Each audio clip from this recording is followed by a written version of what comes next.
In hunger-ravaged South Sudan, the World Food Program has suspended food aid to nearly a third of the more than 6 million people it feeds there. The African nation has been hit by devastating floods and droughts, with millions on the brink of starvation. The crisis been worsened by Russia's war in Ukraine, which has trapped grain shipments in ports and sent food prices soaring.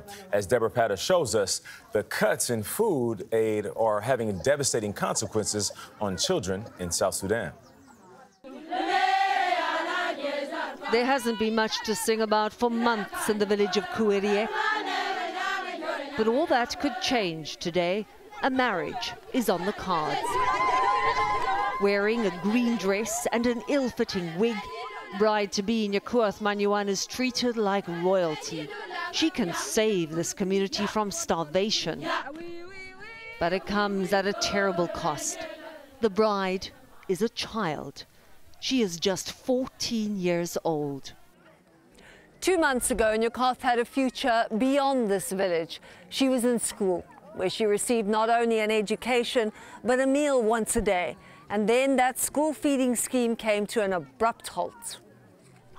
This community has been living on water lilies, but at least kids were being fed at school. When a cash-strapped World Food Program had to suspend that, it forced parents to choose between food or education. The women wait for news. Nyakuath seems tired and resigned to her fate.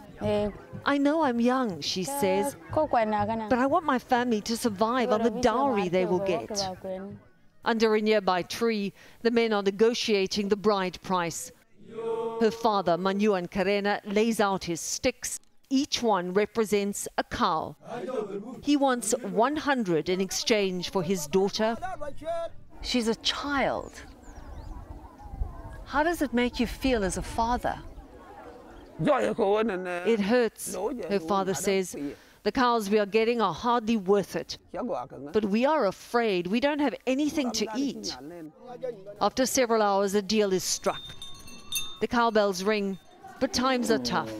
The family is only getting 60 poorly fed cattle, but it means the 25-year-old groom gets to take Nyakuath home tonight. If I was 14 years old and leaving my mom and dad, I would find that difficult.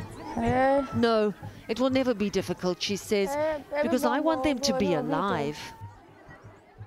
Nyakuath loves science and dreams of being a doctor. But there are many ways hunger can destroy a life.